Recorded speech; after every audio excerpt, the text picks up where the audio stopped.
Hi, ഈ video Meesho creator ക്ലബിൽ എങ്ങനെയാണ് ഓട്ടോ ഡി എം സെറ്റ് ചെയ്യാന്നുള്ളതാണ്. കഴിഞ്ഞൊരു വീഡിയോ ഞാൻ ഇട്ടിട്ടുണ്ടായിരുന്നു. അതിൽ കുറെ ആൾക്കാർ മനസ്സിലായില്ല പറഞ്ഞു.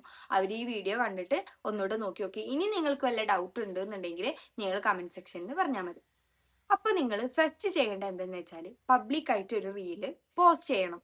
അത് പോസ്റ്റ് ചെയ്തതിന് ശേഷം നിങ്ങൾ ആ വീഡിയോയിൽ നിങ്ങൾ എന്ത് പ്രൊഡക്റ്റിനെ കുറിച്ചാണ് പറയണത് വെച്ചാൽ ആ പ്രൊഡക്റ്റിന്റെ ലിങ്ക് മീഷോയിൽ നിന്ന് കമ്മീഷൻ നോക്കിയിട്ട് മീഷോയിൽ നിന്ന് കോപ്പി ചെയ്തിട്ട് എന്നിട്ട് നിങ്ങൾ മീഷോ ക്രിയേറ്റർ ക്ലബിൽ കയറിയിട്ട് അതിൽ ഓട്ടോ ഡി എം സെറ്റ് ചെയ്യാനുള്ള ഇതേപോലെ ഞാൻ അതിൽ കാണിക്കണ ഓപ്ഷൻ കാണും. അതിൽ ക്ലിക്ക് ചെയ്താൽ പോസ്റ്റ് സെലക്ട് ചെയ്യാൻ പറയും. അതിൽ നിങ്ങൾ ഇട്ട പോസ്റ്റ് സെലക്ട് ചെയ്യുക. എന്നിട്ട് അതിൽ പേസ്റ്റ് പ്രൊഡക്റ്റ് ലിങ്ക് എന്നുള്ള ഓപ്ഷൻ വരും.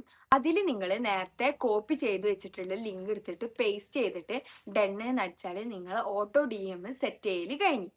എനിക്ക് തോന്നുന്നു കഴിഞ്ഞ വീഡിയോയിൽ ഞാനൊരു ട്രിഗേർഡ് വേർഡ്സിന്റെ കുറിച്ചിട്ടുള്ള കാര്യം പറഞ്ഞത് അതാണ് നിങ്ങൾക്ക് കൺഫ്യൂഷൻ വന്നതെന്നാണ് എനിക്ക് തോന്നുന്നത്. ഞാൻ ഇതിവിടെ കൊടുക്കാം.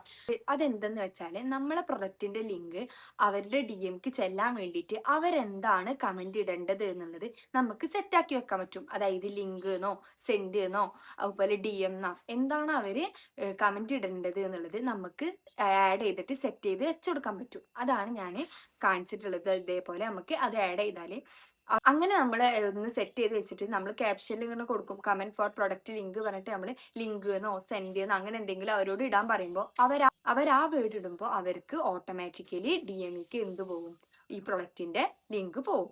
അങ്ങനെയാണ് ഓട്ടോ ഡി എം സെറ്റ് ചെയ്യുക. വേറെ എക്സ്ട്രാ കാര്യങ്ങളൊന്നുമില്ല, ഇത്രയേ ഉള്ളൂ.